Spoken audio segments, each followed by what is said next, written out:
সকলকে প্রীতি ও শুভেচ্ছা জানিয়ে শুরু করছি শঙ্করের উপন্যাস সোনার সংসারের ষষ্ঠ পর্ব। মাঝে মাঝে এক একটা মতলবজা খেলে খোকনের মাথায়। একবার কি বলল জানো? যা সব ভালো ভালো আইবুড়ো ছেলে চোখের সামনে ঘুরে বেড়াচ্ছে, গোত্রে মিলিয়ে কুষ্টি মিলিয়ে টপাটপ ব্যানার্জি গাঙ্গুলি বসাল চাটুর্যে জোগাড় করে ফেলবো, একটি পয়সাও পণ লাগবে না। নো প্যান্ডাল, নো নমস্কার, নো দানের বাসন, এরোপ্লেনে নিয়ে যাওয়ার খরচেই টপ ক্লাস বিয়ে হয়ে যাবে। আইবুড়ো বাঙালি মেয়ে ওখানে পায় না।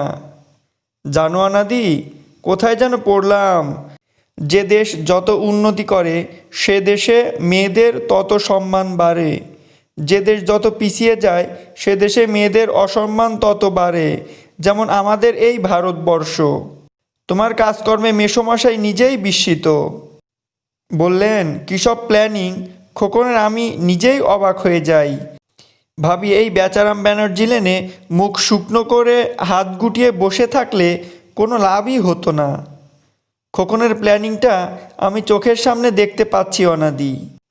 এখন ওর কিছু দেনা হয়েছে, কিন্তু কয়েক বছরের মধ্যেই সে বাবা মায়ের সমস্ত চিন্তার বোঝা হালকা করে দিতে চায়।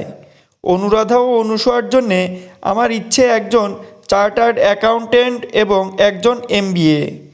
তাহলেই আমার ইনভেস্টমেন্ট পোর্টফোলিওতে সুন্দর হয়ে যায়। Doctor, IIT, engineer, electronic, CA এবং MBA। ওয়েল ডান শ্যামসুন্দর, বাহবা দিয়েছে আমার বাবা বিছানায় শুয়ে শুয়ে। আর তোমার বাবা রসিকতা করেছিলেন, আর একটা মেয়ে থাকলে IAS জামাই করা যেত, কিন্তু লতা বলছিল আজকাল নামেই IAS, মাইনে টাইনে ভালো কোম্পানির স্টেনোগ্রাফের মতো নয়। অদিতির বিয়ের সময় তুমি যখন আবার এলে তখন আমার ভাগ্যের চাকা একেবারে ঘুরে গিয়েছে। খুঁজে খুঁজে তুমি যে আমার অফিসে হাজির হবে ভাবতেই পারিনি। সেই প্রথম অফিস পালাবার মতলব আটলাম। দূর থেকে তোমাকে দেখলেন আমাদের ব্যাংকের মিস্টার মেনন। তারপর আমার ছুটি চাওয়া। আমি মনে মনে বললুম, কয়েক ঘন্টা আগে ছেড়ে দিয়ে তুমি কি মহানুভবতা দেখাচ্ছ মিস্টার মেনন? চাকরিতে ইস্তফা না দিলে এর বাবা মিস্টার শ্যামসুন্দর চক্রবর্তী আজ তোমার বসের বস মিস্টার দাসের চেয়ারে বসতে পারতেন। তখন তুমি এই সুদর্শনা সুদেশী যুবককে খাতির করে বসাতে চা অফার করতে, কিন্তু তাতে তুমি জব্দ হলেও আমার লাভ হতো না। আজ তুমি একটু দ্বিধা করলে, ভাব দেখালে অনেক কাজ জমে আছে, তারপর আমাকে ছেড়ে দিলে, প্রমাণ করতে যে মিস্টার চন্দ্রশেখর মেনন খুব বিগ হার্টেড। কিন্তু মিস্টার শ্যামসুন্দর চক্রবর্তী যদি এ অফিসে থাকতেন তাহলে ওই অমিয়াকান্তি যুবক আমার কাছে আসতো না।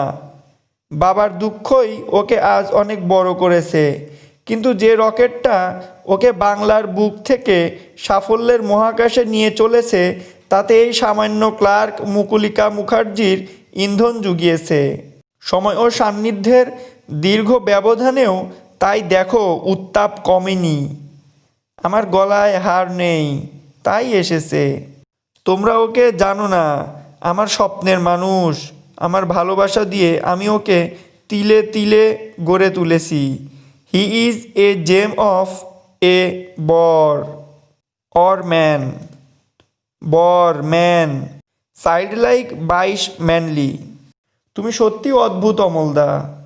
তোমার মধ্যে আমি দেখতে পাচ্ছি শিশুর সারল্য, বালকের চাঞ্চল্য, আবার পুরস্কার। আপন ভাগ্য তুমি আপন শক্তিতে জয় করেছো অমলদা। আমাকে পাশে নিয়ে পুরনো পথ ধরে তুমি আবার সেই এসপ্লানেড বেহালার ট্রামের কাছে হাজির হলে। সামনে সিটটা আজও খালি আছে। এর আগে রাজেশ্বরীর মতো না ঠিক হলো না, রাজকুমারীর মতো তোমার পাশে নির্ভয়ে এসে বসেছি।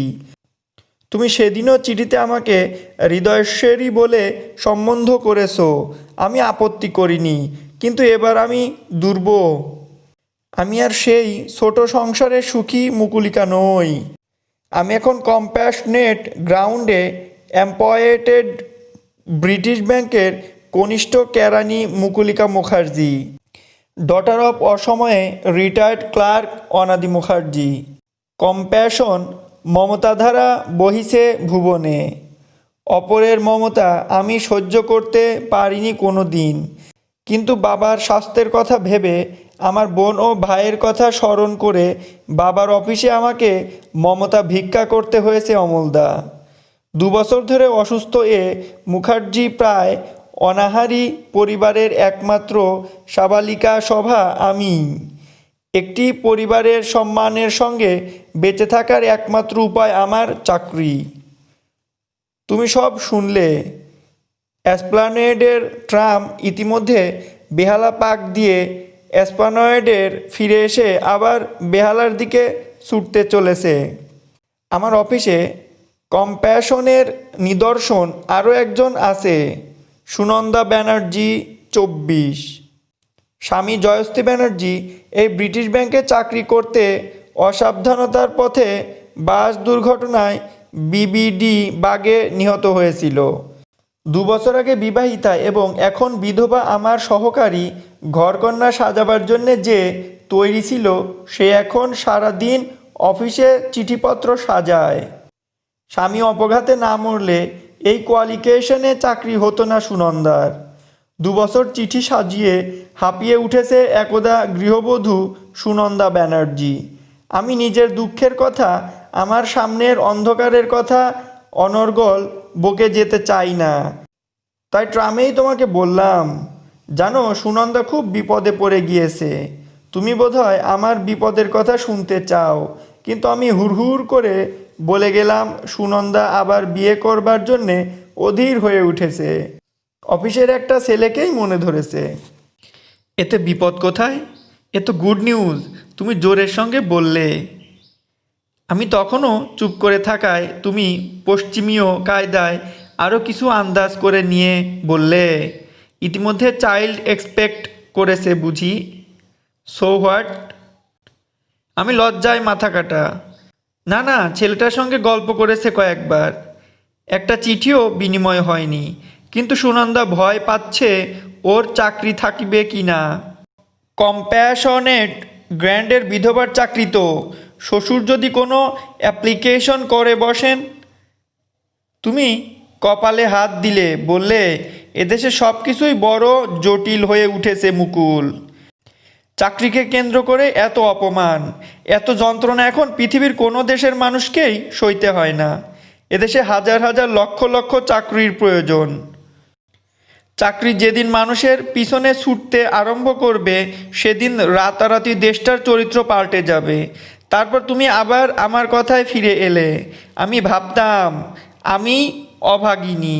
স্বাস্থ্যের কারণে অসময়ে বাবার চাকরি যাওয়ায় পরিবারের অন্ন জোগাতে আমাকে সেই চেয়ারে বসতে হয়েছে। আর বাবার বন্ধু নগেনবাবু বলে গেলেন, তুমি লাকি অনাদি, 5 বছর পরে এমনিতেই রিটায়ার করতে হতো। তখন কিন্তু ক্যাম্পাসমেন্টের গ্রাউন্ডে চাকরি পেত না তোমার মেয়ে। তুমি আমার এই অবস্থার জন্যে বোধহয় প্রস্তুত ছিলে না।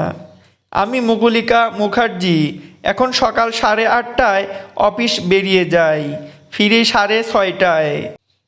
ট্রামে বাসে ছিঁড়ে চ্যাপ্টা হয়ে আমার দেহে কিংবা মনে কিছুই তাজা থাকে না। অনেকদিন আমি গানের রেকর্ড কেনা ছেড়ে দিয়েছি। যা মাইনে পাই তাতে সংসার চলতে চায় না।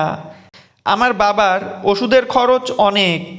সবচেয়ে খারাপ লাগে আমার বাবা যখন মেসোমশাইকে বলেন, শ্যামসুন্দর, আমি সব অফসেট করে দিচ্ছি।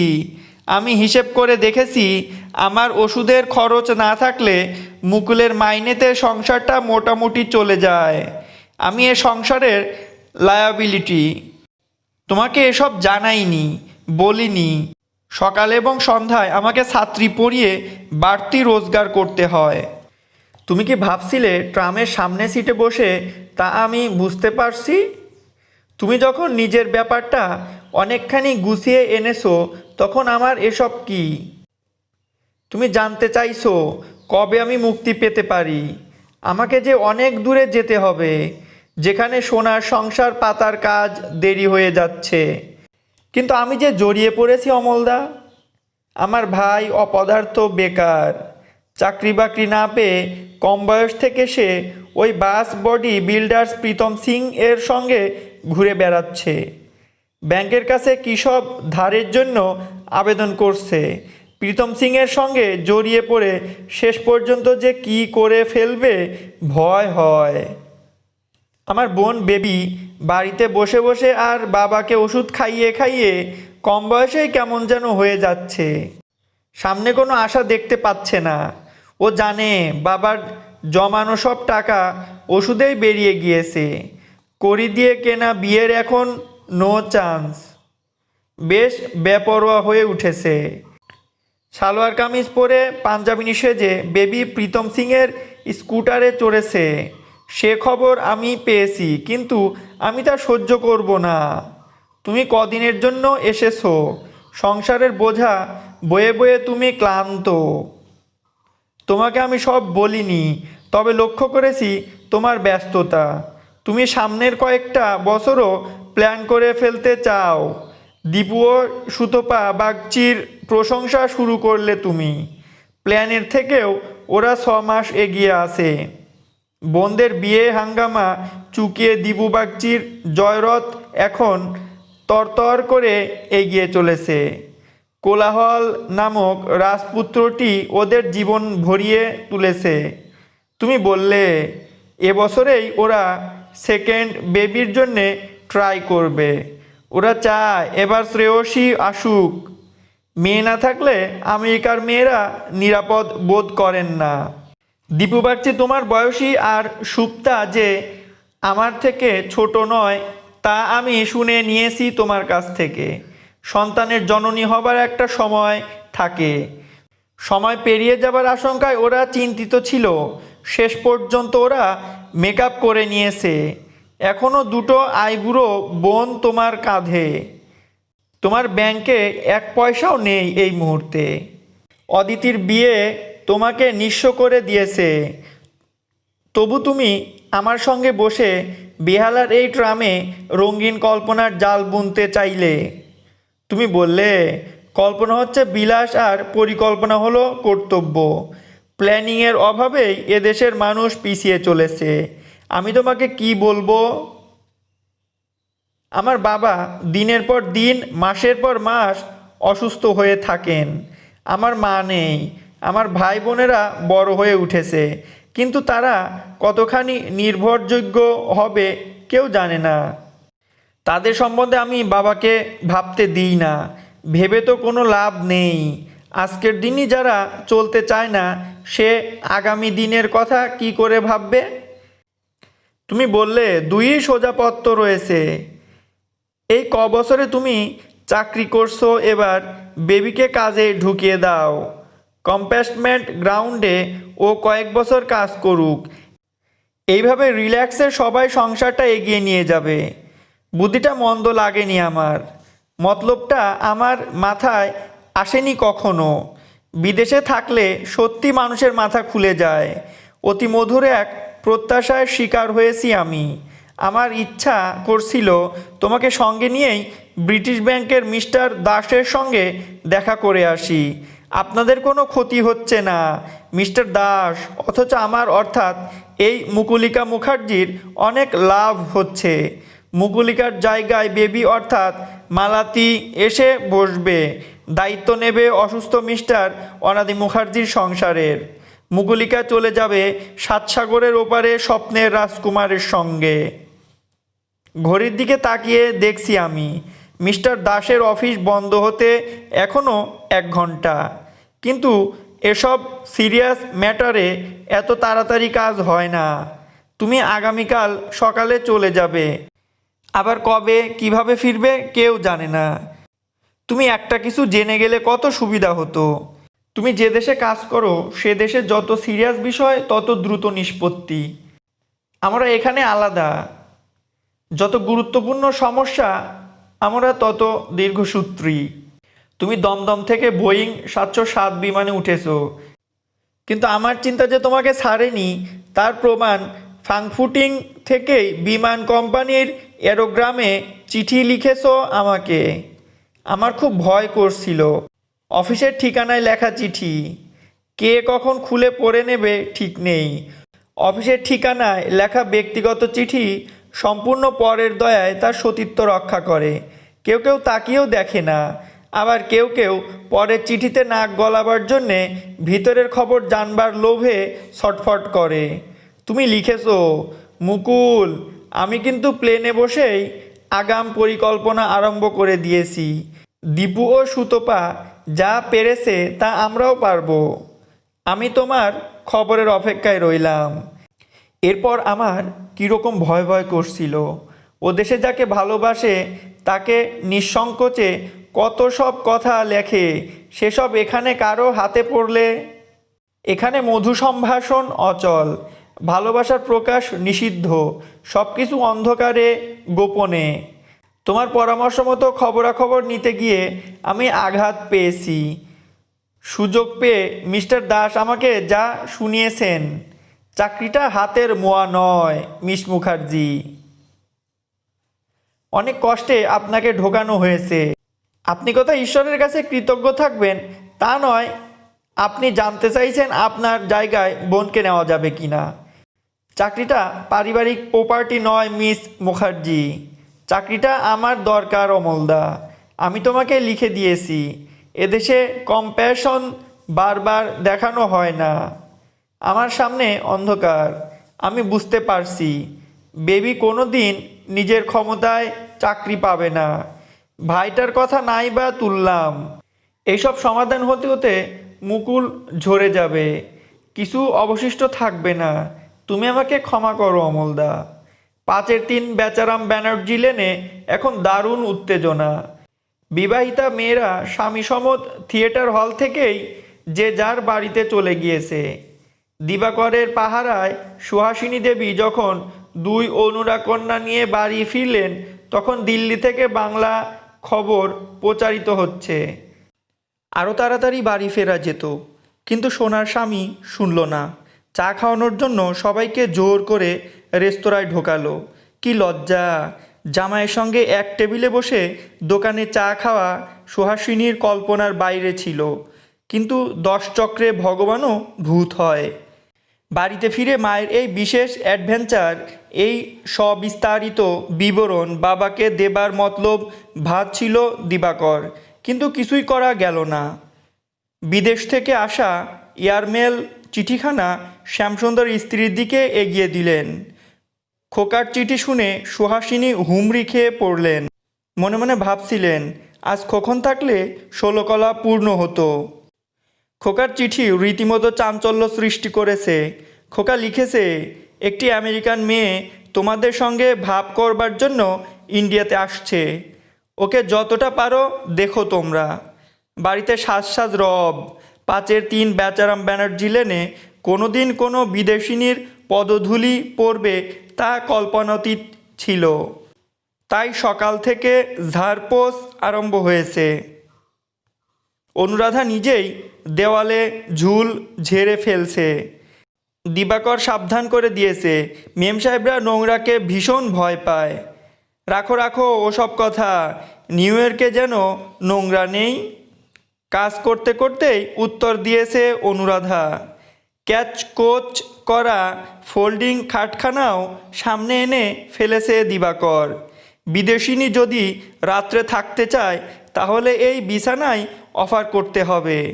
মাথা খাটিয়ে কয়েকটি জায়গায় তৈল প্রদান করতেই আশাতিরিক্ত ফল পাওয়া গিয়েছে।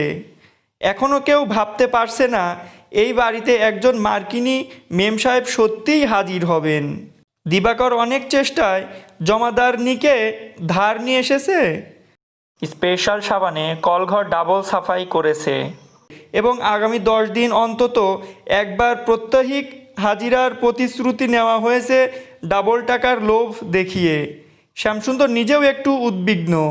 সব জেনে শুনে খোকন যখন কোনো বিদেশিনীকে অতিথি হিসেবে পাঠাচ্ছে তখন চিন্তা করবার কিছুই নেই। তবু যথাসম্ভব প্রস্তুত হয়ে থাকা ভালো। দিবাকরের সঙ্গে গোপন পরামর্শ করে অনুরাধা এবার বাবাকে বলল, ওই ফতুয়া গায়ে বসে থাকা চলবে না, তোমাকে পাঞ্জাবি পরতে হবে। স্বামীকে যথাসম্ভব কম কষ্ট দেবার আগ্রহে সুহাসিনী বললেন, সাহেবরা কি বাড়িতে ফতুয়া পরে না? ফতুয়া কাকে বলে তাই ওরা জানে না, শুনিয়ে দেয় দিবাকর। সবচেয়ে মজা হচ্ছে সুহাসিনীকে নিয়ে।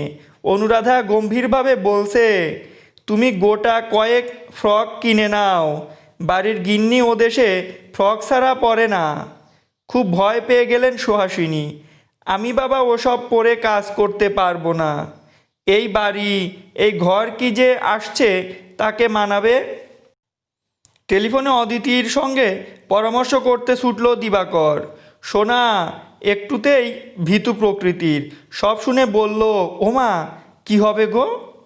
দেখিস কলঘরে যেন সরকে পড়ে না যায়। ওখানে একটু অ্যাসিড ঢেলে পরিষ্কার করে রেখে দে। বাবলু আমাদের বাড়িতে ওই মেয়ের হাড় ভাঙলে আমাদের হাড় দাদা আর আস্ত রাখবে না। আরও কথা উঠল। অদিতি বলল, তেমন বুঝলে রাত্রে আমার এখানে পাঠিয়ে দিস। আমার লাগোয়া বাথরুম ঘর রয়েছে, অতিথি একেবারে আলাদা হয়ে যাবে সংসার থেকে। দিবাকর নিজেই ফালতু বিছানা, বালিশ, তোষক, তোয়ালে সব লোকচক্ষুর আড়ালে সরিয়ে দিয়েছে। দাদার একখানা স্পেশাল ছবি টেবিলের ওপরে সাজিয়ে রেখেছে, তার পাশে গডেস কালী। সাজানো গোছানো সংসার দেখে দিবাকর বেশ খুশি। বাড়িটা অনেক দিন পরে ঝকঝক করছে। বাবার বৈঠকখানা এবার অনাদি কাকুর নজরে পড়ে গেল। একটু সুস্থ হয়ে তিনি লাঠি হাতে বেড়াতে এসেছিলেন। কি ব্যাপার, বাড়িতে আবার বিয়ে লাগাচ্ছ নাকি? এত ঝাড় মোছা তো ভালো কথা নয়। বিয়ে বাড়ি অনাদি, খোকার জানাশোনা এক মেম সাহেব আসতে পারেন, তাই আমরা তৈরি হচ্ছি, শ্যামসুন্দর শুনিয়ে দিলেন। তোমরা এবার সত্যি হাই লেভেলে উঠে গেলে শ্যামসুন্দর। খোদ আমেরিকান মেম সাহেবদের সঙ্গে তোমাদের ভাবসাব, রসিকতা করলেন অনাদি। লাস্ট 35 ইয়ার্সে বেচারাম ব্যানার্জি লেনে ফরেন ইনোভেশন হয়েছে বলে শুনিনি। খুব সাবধান শ্যামসুন্দর। ও ঘরে সুহাসিনী ভাবছেন, অনেক হাঙ্গামা এই বিদেশিনী মেয়েদের নিয়ে। নিষিদ্ধ মাংসে এদের অরুচি নেই, এরা সিগারেট টানে, কেউ কেউ আবার গাঁজা খায় তিনি শুনেছেন। অনুরাধা ভয় দেখালো, এবার আমরা সিগারেট টানা শিখে নেব মা। মা ভয় পেয়ে যান, যা দিনকাল কিছুই বিশ্বাস নেই। নারায়ণ নারায়ণ, ওসব কথা মুখে আনতে নেই। যে ঘরে নিষিদ্ধ মাংস ভোজিনী রাত্রিবাস করতে পারে, সে ঘরে নারায়ণের কি অবস্থা হবে? চিন্তায় পড়ে গেলেন সুহাসিনী। তারপর ঠিক করলেন সাময়িকভাবে নারায়ণকে অন্য ঘরে বদলি করবেন। কোথাকার কোন অনাচার্য স্পর্শ করে যায় নারায়ণকে। শ্যামসুন্দর নিজেও চিন্তা করছেন, কোথাও যেন অতিথায়তার ত্রুটি না থাকে। সুহাসিনীকে বললেন, সব রকম ব্যবস্থাই যথাসাধ্য ভালোভাবে করতে হবে। ওদের দেশে আমাদের খোকন করে খাচ্ছে, কৃতজ্ঞতার দিকটা ভুললে চলবে না। শ্যামসুন্দর বললেন, আমার বইগুলো ওই টেবিল থেকে সরিয়ে দে বাবলু, ওইটাই হবে ডাইনিং টেবিল। তোরা কি ভেবেছিস ও দেশের মেয়ে তোদের সঙ্গে মেঝেতে বসে খাবে? এই ডিনার টেবিলের কথাটা কারুরই খেয়াল হয়নি। হইচই করে টেবিলের ব্যবস্থা হয়ে গেল। কিন্তু দাদাও বা কীরকম, কখন কি করতে হবে সব লিখে পাঠানো উচিত ছিল। বেশ ভয় ভয় করছে অনুরাধা ও অনুসুয়ার। কাটুক বিপদটা, তারপর বেশ কড়াভাবে লিখে দেব দাদাকে। এইভাবে গেস্ট পাঠাবার আগে অন্তত 15 দিনের নোটিশ দেবে, যাতে আমরা কয়েকবার রিহার্সেলের সুযোগ পাই। দিবাকর বেশ খুশি। বেচারাম ব্যানার্জি লেনে এই মেম সাহেবের পা দিলে যা হইচই বাঁধবে। 5-3 ছেলে মেয়েদের প্রেস্টিজ হাওয়ায় বেলুনের মতো হু হু করে উপরে উঠে যাবে। কারো কোনো সন্দেহ থাকবে না শ্যামসুন্দর চক্রবর্তীর সামাজিক প্রতিষ্ঠা এখন কোন স্তরে উঠে গিয়েছে। তুমি মাথায় অন্তত একটা টুপি পরো মা, গম্ভীরভাবে রিকোয়েস্ট করলো দিবাকর। মা খুব আপত্তি জানাচ্ছেন না, ও দেশে খোকনের মান সম্মান যেন নষ্ট না হয়। শুধু বললেন, মাথা গরম মানুষ, আমি ঘোমটা পর্যন্ত রাখতে পারি না।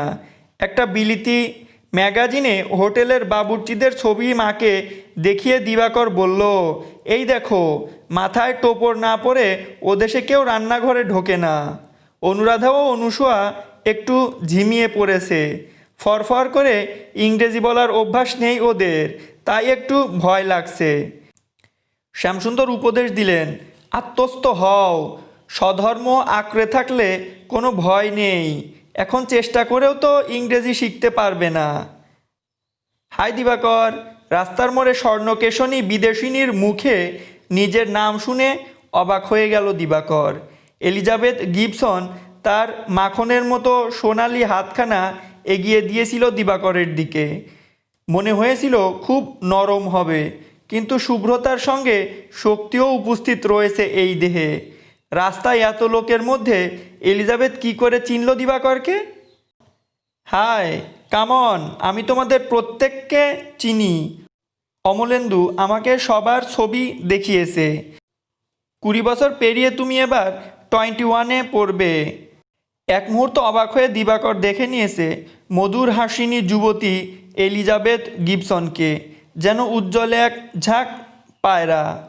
কোনো এক মন্ত্র বলে অকস্মাৎ সোনালি চুলের এক সুদেহিনীতে রূপান্তরিত হয়ে বেচারাম ব্যানার্জি লেনে ও বউবাজারে স্ট্রিটের মোড়ে দিবাকরকে পাকড়াও করেছে।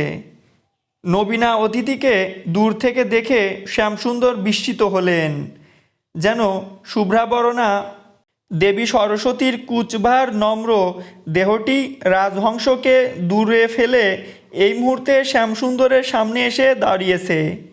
এসো মা, এসো, শুদ্ধ বাংলায় আহ্বান জানালেন শ্যামসুন্দর। তারপর একটি তাম্রপাত্র থেকে ধান, দূর্বা, মধু ও ধূত নিয়ে সরিয়ে দিলেন বিস্মিত এলিজাবেথের সীমান্ত রেখায়। ওরে রাধা, অনু, তোরা কোথায়? বাজা, শাখ বাজা, আহ্বান করলেন শ্যামসুন্দর, এবং সঙ্গে সঙ্গে দুটি মঙ্গল শঙ্খ একসঙ্গে বেজে উঠল। অনুরাধা ততক্ষণে ছোট একটি প্রদীপ জ্বেলে দিয়েছে।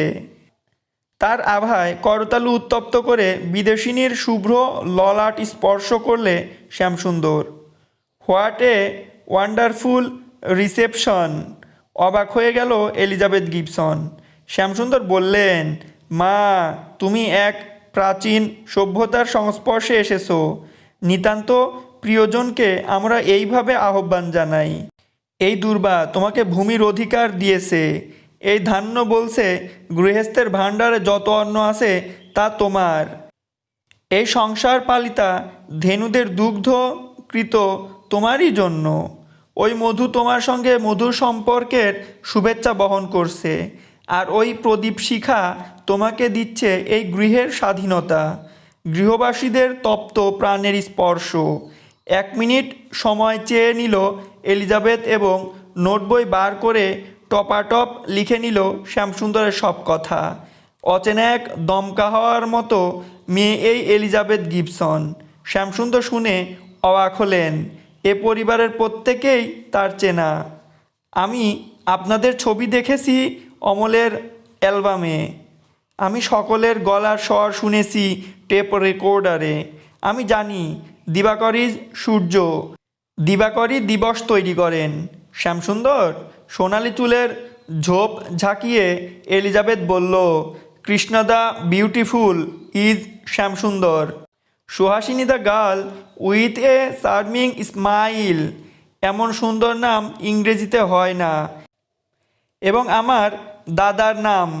জিজ্ঞাসা করে বলল দিবাকর। সোনালি বনে আবার তরঙ্গ উঠল। Amalendu is spotless moon.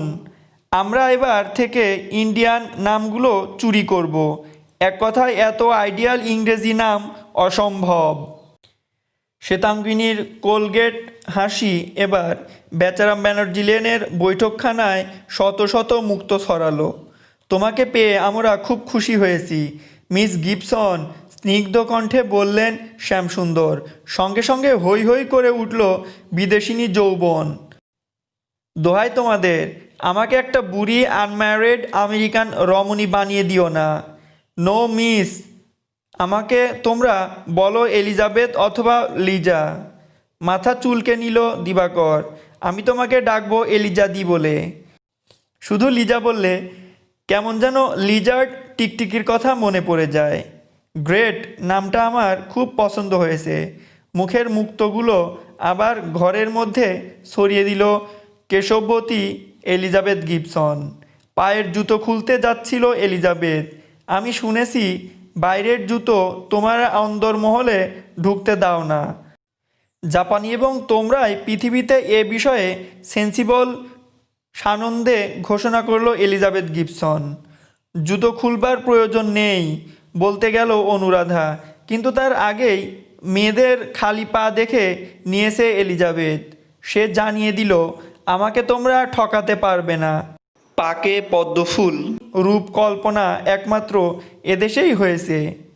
লোটাসকে কেউ নিহত প্রাণীর চামড়া দিয়ে বন্দি করে শান্তি দেয় না। নিজের ওপর অগাধ বিশ্বাস নিয়ে খোকনের রঙিন পোলারয়েড চশমা খুলে রেখে এলিজাবেথ গিবসন অন্দরমহলে গট গট করে ঢুকে গেল। কোনো অহমিকা নেই, সংকোচ নেই সহজ সরল এলিজাবেথ গিবসনের। শ্যামসুন্দর ভেবেছিলেন বাবলুকে পাঠাতে হবে বিমানবন্দরে অথবা স্টেশনে। এ বয়সে একাকিনী বালিকা নতুন শহর কিভাবে আসবে অন্যের সাহায্য ছাড়া? কিন্তু এলিজাবেথ কেমন নিজেই চলে এলো। শ্যামসুন্দরের মনে পড়ল তার মেয়েদের কথা। অনুরাধার সেদিন বিয়ের নেমন্তন্ন ছিল মদন মিত্তির লেনে, তাও বাবলুকে দিয়ে আসতে এবং নিয়ে আসতে হলো। আর এলিজাবেথ, লোক পাঠানোর কথা সে হৈ হৈ করে উঠল। ম্যাপ তৈরি হয়েছে কেন? অমলেন্দু আমাকে ক্যালকাটার ম্যাপের ওপর একে বুঝিয়ে দিয়েছে। তবু কলকাতার রাস্তা, বিশেষ করে এই বেচারাম ব্যানার্জি লেনে হয়তো ম্যাপেও জায়গা পায়নি। হেসে ফেলল মার্কিন তনয়া। এ ব্যাপারে তোমরা এখনও টোকিওকে হারাতে পারোনি। বাড়ির নম্বর নয়তো যেন রহস্য রোমাঞ্চ। আমার দিদিকে খুঁজতে গিয়ে টোকিওর রাস্তা 1 ঘন্টা ঘুরেছি। তোমাদের এখানে নিজেকে পোস্ট অফিসের পোস্ট করা যায় নাকি? কোনো কোনো দেশে ভালো ব্যবস্থা আছে। ঠিকানা খুঁজে না পেলে পোস্ট অফিসে যাও, ডাকটিকিট কেনো, ঠিকানা দাও, পিয়ন তোমাকে নির্দিষ্ট জায়গায় পৌঁছে দেবে। ওজন অনুযায়ী টিকিট লাগাতে হবে নাকি? ভয় পেয়ে যায় শ্যামসুন্দর। তাহলে তো খরচের গাছ পাথর থাকবে না। বিদেশিনীর মুখে মুক্তা আবার ছড়িয়ে পড়ল। কৃষ্ণদা বিউটিফুল, তুমি আমাকে কিউ করো না। টিকিটের স্ট্যান্ডার্ড রেট আছে, ওজনের সঙ্গে কোনো সম্পর্ক নেই। এলিজাবেথ, তাহলে জাপানেও গিয়েছো? জাপানে যাব না, আমার দিদি ওখানে জাপানি গণেশদের ওপর রিসার্চ করছে। ওখানকার কাজ শেষ করে সে ইন্ডিয়াতেও আসতে পারে। পুরীতে যারা মাটির প্রদীপ তৈরি করে তাদের সম্বন্ধে ওর খুব আগ্রহ। ওদের সঙ্গে জাপানি কুমারদের কোথাও নাকি কাজের সাদৃশ্য আছে। ওয়ার্ল্ড অনুসন্ধান। তারিফ করবেন না সমালোচনা করবেন বুঝে উঠতে পারছেন না শ্যামসুন্দর। অনুরাধা ও অনুসূয়া যদি কোনো এক বিচিত্র খেয়ালের পিছনে এইভাবে অফিসার 2 গ্রামের একা একা ঘুরে বেড়াতো, তাহলে তিনি ও সুহাসিনী কী ভাবতেন? যা কল্পনা করা যায় না তা ভেবে লাভ কি? শ্যামসুন্দর নিজেকে বকুনি লাগালেন। কিন্তু ভাবনা আসছে, মিস্টার ডেভিড গিবসন নামে তারই সমবয়সী এক ভদ্রলোক তার 2 মেয়েকে এইভাবে ছেড়ে দিয়ে বেশ নিশ্চিন্তে আছেন তো। অন্তত ছবি দেখে তো ভদ্রলোকের মুখে কোনো চিন্তার রেখা দেখা গেল না। আর মিসেস সিনথিয়া গিবসনও তো কেমন সেজে গুজে শান্তভাবে স্বামী পাশে বসে রয়েছে। সুহাসিনীর মতো তিনিও তো কন্যাদের জননী। কিন্তু কই, তার মুখের কোথাও তো দুর্ভাবনার কালিমা নেই। অথচ এরাও তো ছেলেমেয়েদের খুব ভালোবাসেন। এলিজাবেথ বললেন, বাবা ও মায়ের ছেলেমেয়ের অন্তঃপ্রাণ। এই মেয়েকেই বলা আছে সপ্তাহে একখানা করে চিঠি ছেড়ে যাবে যেখানেই থাকো। এই যে তোমরা পৃথিবীর দিকে দিকে ঘুরে বেড়াচ্ছ, বাবা মা কিছু বলে না? এলিজাবেথকে ভিতরে নিয়ে গিয়ে সুহাসিনী জিজ্ঞাসা করলেন। প্রশ্নের অর্থই বুঝতে পারছেন না যুবতী এলিজাবেথ। বলবে কি? বলবার কি আছে? আমরা কিভাবে জীবন উপভোগ করব সে তো আমরাই ঠিক করব। আমরা তো কেউ নই, বলে উঠল এলিজাবেথ। নীল জিন্সের প্যান্ট পরছে এলিজাবেথ। সুহাসিনী লক্ষ্য করলেন এই ফুল প্যান্টের সর্বত্র তালিমারা। এলিজাবেথ বলল, তাপ্পি মারা এই নীল প্যান্টই এখন ওয়ার্ল্ড ফ্যাশন। যত তালি থাকবে তত দাম। তালি না থাকলে কেউ নতুন প্যান্টই কিনবে না। দরিদ্রকে এরা এখন বিলাসিতার পর্যায়ে তুলে ধরেছে। শ্যামসুন্দর ভাবলেন, সুহাসিনী এখন ছেলের খবরের জন্য ব্যস্ত হয়ে আছে। এলিজাবেথ বলল, গ্রেট, অমলেন্দু এখন চমৎকার রয়েছে। কাজ আর কাজ, কাজের পূজায় আমেরিকানদেরও টেক্কা দিচ্ছে অমলেন্দু। শ্যামসুন্দর শুনলেন, খোকন ও দেশে একদিন ডিনারের নেমন্তন্ন রক্ষা করতে পারেনি। মেশিন ব্রেকডাউন থাকায় এয়ারপোর্ট থেকে ফিরল না। এই মার্কিনী জাতের ওপর গভীর কৃতজ্ঞতা বোধ করলেন শ্যামসুন্দর। কাগজে কত কি দুর্নাম রটে, কিন্তু এরা এর জ্যেষ্ঠ পুত্রের জীবন রেখেছেন। পৃথিবীর আর কোনো দেশে খোকন এত সুখী হতে পারত কি না সন্দেহ। অবশেষে ঈশ্বরের কৃপায় একজন মার্কিনী বালিকা আপ্যায়নের সুযোগ পেয়েছেন তিনি। এলিজাবেথ বললেন, আমাকে আপনারা সবসময় হুকুম করবেন। রুশ ভাষায় বলে, অতিথি হচ্ছে গৃহস্থ স্বামীর কৃতদাস অথবা কৃতদাসী। জিভ কাটলেন সুহাসিনী। তার নির্দেশ অনুরাধা ব্যাখ্যা করল, আমাদের কাছে অতিথি নারায়ণ। ইন্টারেস্টিং। নোট বইতে কথাগুলো টুক করে লিখে ফেললো এলিজাবেথ। আরও অনেকক্ষণ হইচই করলো এলিজাবেথ গিবসন। এর মধ্যে বেশ কয়টা সিগারেট ধ্বংস করলো সে। সুহাসিনী আর চোখে প্রথম সিগারেট ধরানো দেখে একটু শঙ্কিত হয়েছিলেন। এবার চুপি চুপি এসে স্বামীকে বলেও গেলেন। শ্যামসুন্দরের এখন দোষ খোঁজার মানসিকতা নেই। তিনি বললেন, শুনেছি আজকাল এখানেও কলেজের মেয়েরা সিগারেট খাচ্ছে। ওমা ঠাকুর, মাথায় হাত দিয়ে বসলেন সুহাসিনী। সে দেশের যে নিয়ম, বোঝবার চেষ্টা করলেন শ্যামসুন্দর। আমাদের যশোরের গ্রামের নিচু ঘরের মেয়েরা তো হুঁকো খেত। তবু যেন শান্ত হতে পারছে না সুহাসিনী। তখন শ্যামসুন্দর বললেন, এই যে তোমার পানের সঙ্গে কথা কথায় দোক্তা জর্দা খাও। ওমা, বিড়ি সিগারেট আর পান জর্দা এক হলো? তুমি কি বলছো আজকাল? দুটোই টোবাকো, কোনো ফরাক নেই, বলতে হলো শ্যামসুন্দরকে। যদিও সুহাসিনী তাকে মেনে নিলেন না। এরপরেই খাওয়া দাওয়া। এলিজাবেথের জন্য কাঁটা চামচের ব্যবস্থা করা হয়েছিল। অনাদি কাকুর বাড়িতে একসময় সাহেবিয়ান ছিল, ওখান থেকেই জিনিস চেয়ে এনেছে বাবলু। মুকুলদি বলেছে, নিয়ে যাও পুরো ডিনার সেট। অনেক দিন কোনো কাজে লাগেনি। বাবা আগে মাঝে মাঝে ইংলিশ খানা সাহেবি স্টাইলে খেতে ভালোবাসতেন। কাঁটা চামচ ধরবার অভ্যাস শ্যামসুন্দর অথবা বোনদের কারোই নেই। তাই বাবলুর ঘাড়েই দায়িত্ব চেপেছিল ডিনার অতিথিকে সঙ্গ দেবার। ছুরি কাঁচিতে বাবলু তেমন অভ্যাস নেই, তবে ইদানিং দাদার দেওয়া হাত খরচের পয়সা ছোটোখাটো রেস্তোরাঁয় খেয়ে এসেছে।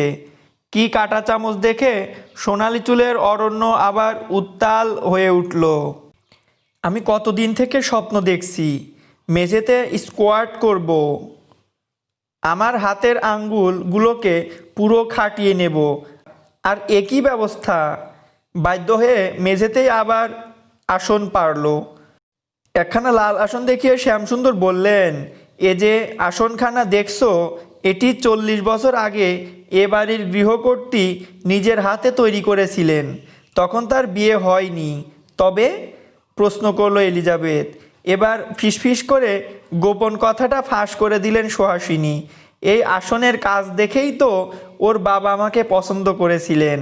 Great, wonderful. বিস্ময়ের শেষ হতে চায় না এলিজাবেথের।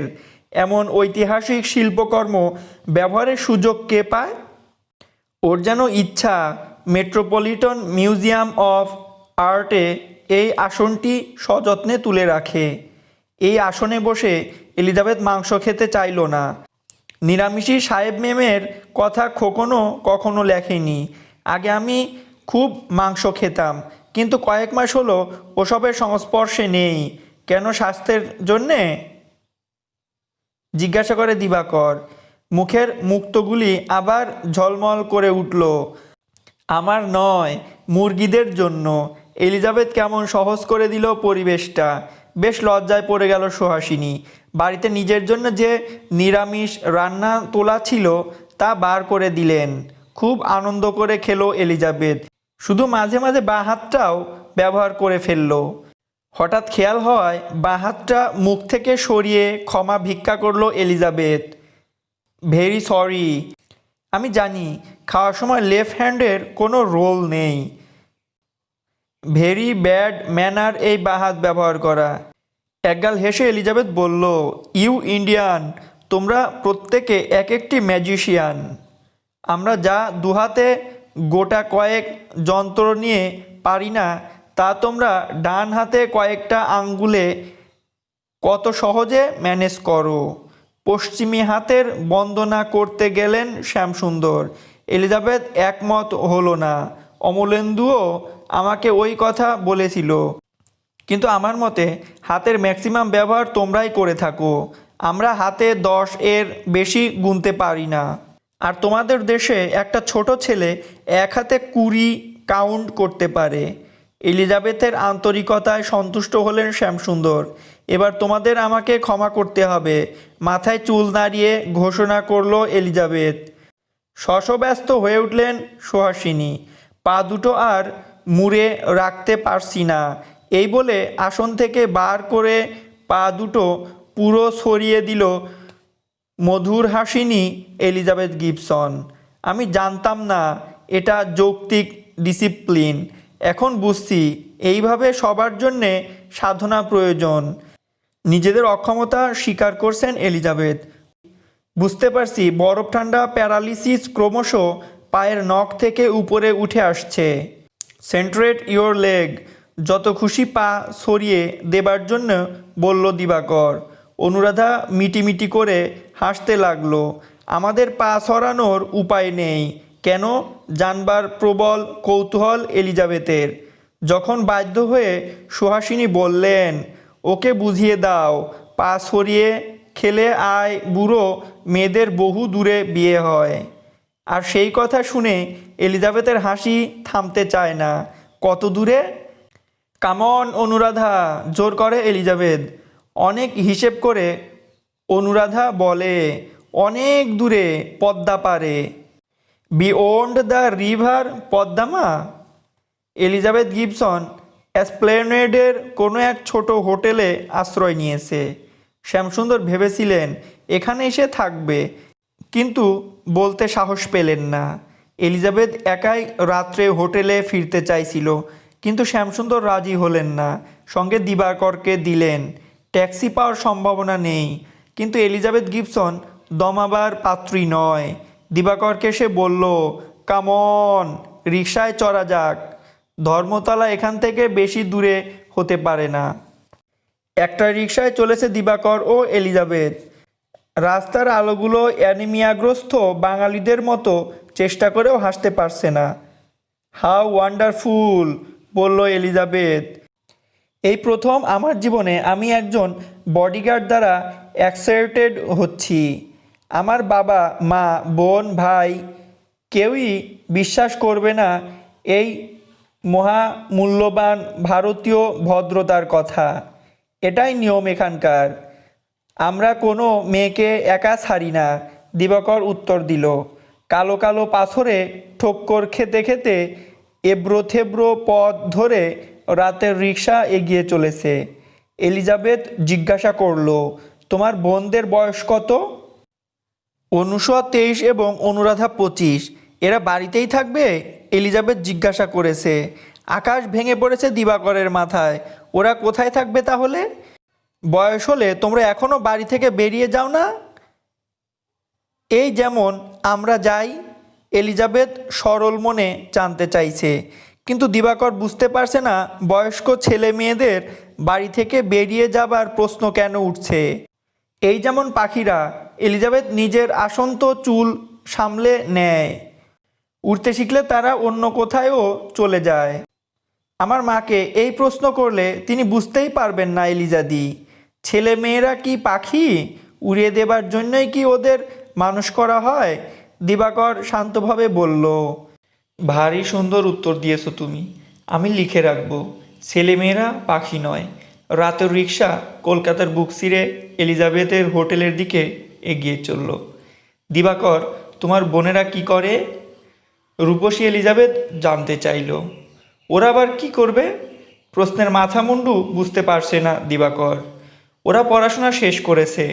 কলেজে ইতিহাস, ভূগোল, রাজনীতি, অর্থনীতি সব মুখস্থ করেছে, ডিগ্রি পেয়েছে।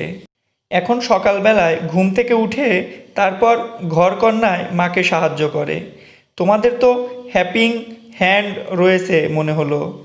বাড়ির মুখ্যদ্বার ঝি এলিজাবেথের দৃষ্টি এড়ায়নি। তাছাড়াও সংসারে হাজার কাজ থাকে এলিজাদি। আমার বোনরা মাকে সাহায্য করে, তারপরে বই পড়ে ও রেডিও শোনে, মাঝে মাঝে সিনেমা দেখতে যায় মায়ের সঙ্গে। কখনো কখনো পাশের বাড়ি থেকে মুকুল দিয়ে আসেন, গল্প হয়। তারপর আর কি? এইসব করতে করতেই রাত হয়ে যায়। ওরা আলো নিভিয়ে শুয়ে পড়ে। ওদের ভবিষ্যৎ? এমন বোকার মতো প্রশ্ন অন্য কেউ করলে দিবাকরের কাছে বকুনি খেত, কিন্তু সদ্য আসা বিদেশি অতিথিকে কিছুতেই বলতে পারছে না দিবাকর। কিন্তু চিন্তা তো ওদের নয়, বাবা মা দাদা। ভগবান এদের সৃষ্টি করেছেন কেন? দিবাকর সরল মনেই উত্তর দিল। বাবা মা দাদা দায়িত্ব নিতে কোনো আপত্তি করে না? এলিজাবেথ ভিতরের খবর যতটা সম্ভব জানতে চায়। বাবা মা দাদা এদের কাজ কি তাহলে? আপনার প্রশ্নের কোনো অর্থই করতে পারবেন না আমাদের বাবা মা এবং অনেকে। তোমরা তো অ্যাটম ভাঙতে শিখেছো, তাই না? জিজ্ঞাসা করলো এলিজাবেথ। অবশ্যই। আণবিক বিজ্ঞানে আমরা অনেক এগিয়ে গিয়েছি। পৃথিবীর প্রথম 5-6টা দেশের মধ্যে আমরা একটা, সর্বাগ্রে উত্তর দেয় দিবাকর। চলমান রিকশায় এলিজাবেথ কিছুক্ষণ নীরব হয়ে রইল। তারপর জিজ্ঞাসা করলো, মেয়েদের সম্বন্ধে কী চান বাবা মা? ওদের প্রত্যাশা একটা ভালো বিয়ে হয়ে যাক, উত্তর দেয় দিবাকর। তারপর সমস্ত রূপকথায় যা হয়ে থাকে। অতঃপর তাহারা পরম সুখে দিনাতিপাত করিতে লাগিল। রূপকথা অনেক সহজ। রূপকথার যেখানে থেকে শেষ, জীবনের সেখান থেকে শুরু। দিনের পর দিন সুখের সন্ধান যে কি কঠিন কাজ দিবাকর। রিকশায় একটি বাড়তি জায়গা থাকলে দিবাকর হয়তো ঘাড় ফিরিয়ে এলিজাবেথের মুখটা দেখত। এলিজাবেথ বলল, আমার দিদির কথা ধরো। হ্যাপিলি ম্যারিড, কিন্তু 3 বছরের বেশি হ্যাপিনেস থাকলো না। বিবাহ বিচ্ছেদ হলো। দিবাকর এখনও এসব ব্যাপারে সম্পূর্ণ অনভিজ্ঞ। কেন? তোমাদের বিয়ে স্বর্গে হয় না? মার কাছে তাই শুনেছে দিবাকর। তাই যতই চেষ্টা করো, বিয়ের ফুল না ফুটলে বিয়ে হবে না। চেষ্টা না করলে তো ফুল ফুটবেই না, বলে বসলো এলিজাবেথ। কোনো উদ্ভিদ যৌবনা মহিলার সঙ্গে এমনভাবে কখনো কথা বলেনি দিবাকর। তুমি তো 20 পেরিয়ে 21-এ পা দিয়েছো দিবাকর, তাই না? জীবন থেকে তুমি কি চাও? এলিজাবেথ এবার একটা সিগারেট ধরালো। আমি চাই বোনদের ভালো বিয়ে হোক, মা বাবা সুস্থ থাকুক, আমার দাদা ওখানে ভালো থাকুক। আর থমকে দাঁড়ালে কেন দিবাকর? বলো। মৃদু ভর্ৎসনা করলে এলিজাবেথ গিবসন। আমার একটা চাকরি হোক। ও লর্ড, তুমি আমাকে খুব হতাশ করলে দিবাকর। আমি ভাবলাম তুমি হয়তো তোমার সুইটহার্টের কথা বলবে, যে তোমাকে পছন্দ করে, যে তোমার সম্বন্ধে চিন্তা করে। দিবাকর চক্রবর্তী এমন ফ্যাসাদে কখনো পড়েনি। বিশ্বাস করো, আমার কোনো সুইটহার্ট নেই, আমার অনেক বন্ধুদেরও নেই। আমরা কলেজে যাই, প্রফেসরের লেকচার শুনি, বই মুখস্থ করি, আড্ডা মারি, মোহনবাগান ইস্টবেঙ্গল নিয়ে মাতামাতি করি, রাজনীতি নিয়ে কখনো কখনো তর্ক করি। আর বাকি সময় আমাকে সংসারে অনেক কাজ করতে হয় এলিজাদি। মায়ের ওষুধ আনা, বাজার করা, পাত্রী চাই বিজ্ঞাপনের উত্তর লেখা, বাবার চিঠিগুলো খবরের কাগজের বক্সে ফেলে আসা, বন্ধুদের সঙ্গে আড্ডা দেওয়া। হোয়াট ইজ আড্ডা? জিজ্ঞাসা করে এলিজাবেথ গিবসন। যে কোনো বিষয়ে অথবা বহু বিষয়ে ভ্যালুলেস কথাবার্তা। এর কোনো স্থান নেই, কাল নেই, পাত্র নেই। সকাল 6টা থেকে রাত 11টার মধ্যে বাড়ির রোয়াক থেকে চৌরাস্তার মোড়, যেখানে খুশি দাদু থেকে নাতি, একটা বিষয়ে অথবা পৃথিবীর সব বিষয়ে পরের পর অথবা একসঙ্গে ভাবের আদান অথবা প্রদান কিংবা উভয়ই হতে পারে। উফ, একখানা কি ডেফিনেশান! এলিজাবেথ তারিফ করে দিবাকরের। একদিন তোমাদের এই আড্ডাতে আমাকেও যোগ দিতে হবে। আড্ডা ছাড়াও আরও কাজ আছে আমার। দিবাকর আবার মুখ খোলে। আমি এখন প্রতিদিন ASDF JKH করি। হোয়াট? রহস্যটা ঠিক বুঝতে পারে না এলিজাবেথ। প্রতিদিন না দেখে অন্ধভাবে টাইপ শিখি এবং সেই সঙ্গে PBTD চেজে কেগে। ইন্ডিয়ান কোনো সঙ্গীত চর্চা করো? সিগারেট টান দেয় এলিজাবেথ। মোটেই ইন্ডিয়ান নয়, পুরোপুরি অ্যাংলো আমেরিকান। উত্তর দেয় দিবাকর। আমেরিকান রেমিংটন টাইপরাইটার কোম্পানি আর খাঁটি ইংরেজ স্যার আইজ্যাক পিটম্যান দ্রুত লিখনের আবিষ্কারক।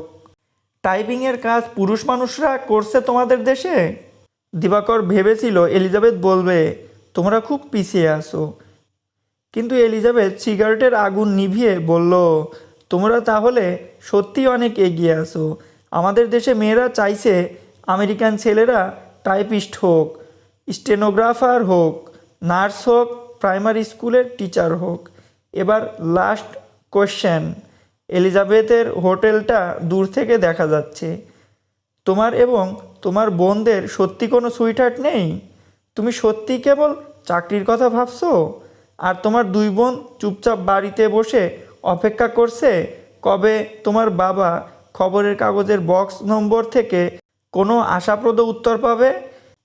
জামাকাপড় পরে দু একজন সিনিয়র ভদ্রলোক on behalf of their son dating করতে আসবেন এবং গড উইলিং একদিন বিয়ের ঠিকঠাক হয়ে যাবে।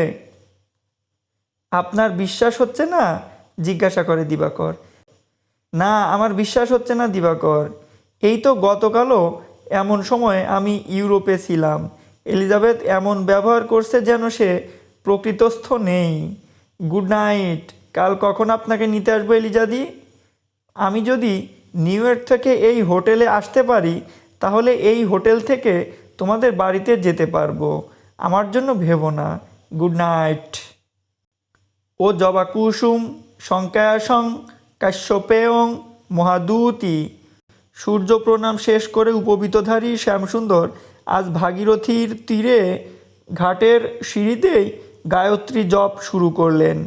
ও ভূতবং সং তপস্বী মূর্তরেণং ভো দেবস্য ধীমহি ধিয়ো ইয়ো নমো প্রচোদয়াত।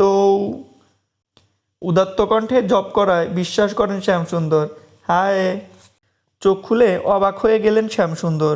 সামনেই দাঁড়িয়ে রয়েছে এলিজাবেথ গিবসন। কাঁধে তার ক্যামেরা ও টেপ রেকর্ডার, সেই সঙ্গে ছোট একটা বাইনাকুলার। এই ভোরবেলায় রূপময়ী ভারতবর্ষের রহস্য সন্ধানে হোটেল থেকে বেরিয়ে পড়েছে এলিজাবেথ। সোনালি চুলগুলো তেমন ঠিক করে নেয়নি। What a wonderful sound! তোমার মন্ত্র শুনে মনে হচ্ছিল আমি হাজার হাজার বছর আগের এক হারিয়ে যাওয়া সভ্যতায় ফিরে এসেছি। প্রসন্ন শ্যামসুন্দর খুশি হলেন। বললেন, আমাদের যত প্রার্থনা আছে তার মধ্যে বোধহয় সবচেয়ে বিস্ময়কর ও গম্ভীর এই গায়ত্রী। ও পৃথিবী, অন্তরিক্ষ ও স্বর্গরূপে আবর্তিত সেই রূপ পুরুষের প্রার্থনীয় তেজকে আমরা ধ্যান করি, যে সাবিতা আমাদের বুদ্ধিকে সৎকর্মের জন্য চালান করেন। আমি জানতাম না এইসব মন্ত্র এখনও এদেশে বেঁচে আছে। এখন প্রতিদিন এই গঙ্গা তীরে এইভাবে সহস্র সহস্র কণ্ঠে তা উচ্চারিত হয়। এলিজাবেথের কণ্ঠে বিস্ময়। ভোরের কলকাতায় গোপন রূপ দেখার জন্য এলিজাবেথ এত সকালেই বেরিয়ে পড়েছে? অমলেন্দু আমাকে বলেছিল তুমি নিশ্চয় ভোরের বেদিং ঘাট দেখবে, না হলে তোমার কলকাতা দেখা পূর্ণ হবে না। কৃষ্ণদা বিউটিফুল, তুমি এখানে রোজ আসো? জানতে চাইল এলিজাবেথ। মাঝে মাঝে, উত্তর দিলেন শ্যামসুন্দর। বহু লোক আছেন যারা 50 বছর ধরে রোজ আসছেন, আমি তাদের দলে নই। হাইকোর্টের ট্রামে শ্যামসুন্দরের পাশে বসে পড়ল এলিজাবেথ। কয়েকটা ছবি পটপট তুলে নিয়ে বলল, ভোরবেলার কলকাতা সত্যি আলাদা। শহরের মেজাজটাই অন্যরকম থাকে। চুপ করে শুনে যাচ্ছেন প্রসন্ন শ্যামসুন্দর। এলিজাবেথ নীরব হচ্ছে না। দোজ স্পেশাল প্রেয়ার্স, তুমি এর থেকে কোনো বিশেষ শক্তি পাও? প্রশ্ন করল এলিজাবেথ। তার ভিতরে অদম্য কৌতূহল। বেশ ফাপড়ে পড়ে গেলেন শ্যামসুন্দর। এই বিদেশিনীকে নিয়ে তিনি কোনো মিথ্যা বলবেন না। একটু ভাবলেন, তিনি তারপরে অকপটে স্বীকার করলেন, আমি জানি না, নিত্য আচারে বন্দী হয়ে সেই প্রকাশ স্বরূপ পুরুষদের সঙ্গে তেজ আমার মানসলোকে স্তিমিতই হয়েছে নিশ্চয়, কিন্তু প্রতিদিন কয়েক মুহূর্তের জন্য আমি তাকে স্মরণ করে চলেছি। গ্রেট। এলিজাবেথ ভাবছে, প্রতিদিন ভোরে নিউ ইয়র্কে একই প্রার্থনা অমলেন্দু করলে কি চমৎকার হয়। এই ভোরবেলায় বাবার সঙ্গে এলিজাবেথকে বাড়িতে আসতে দেখে খুব খুশি হলো সবাই। এসো মা, এসো, রাতে ঘুম হয়েছে তো? এলিজাবেথের হাত ধরে সস্নেহে জিজ্ঞাসা করলেন সুহাসিনী। গৃহদেবতার নিত্যসেবা গভীর আগ্রহে লক্ষ্য করল এলিজাবেথ। ঠাকুরের কাছে কি প্রার্থনা করলো তোমার মা? ইজ ইট সংস্কৃত? দিবাকরকে প্রশ্ন করলেন এলিজাবেথ।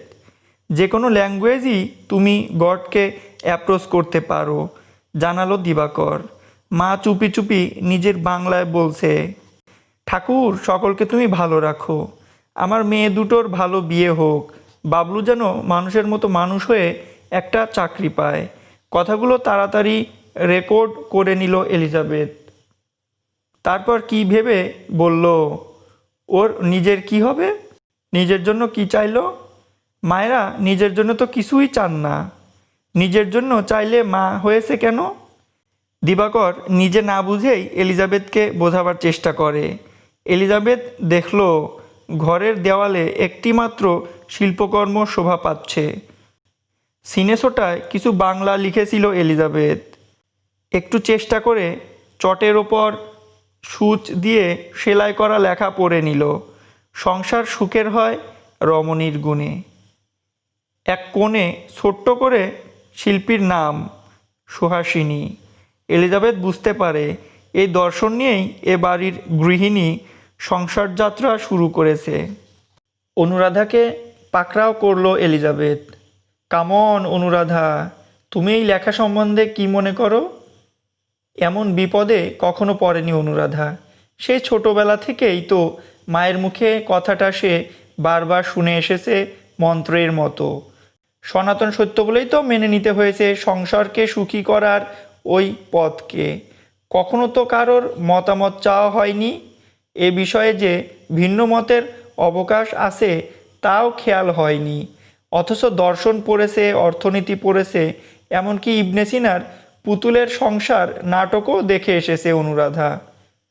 লেখাটার দিকে আবার তাকালো এলিজাবেথ। টন করে একটা ফটো তুলে নিল।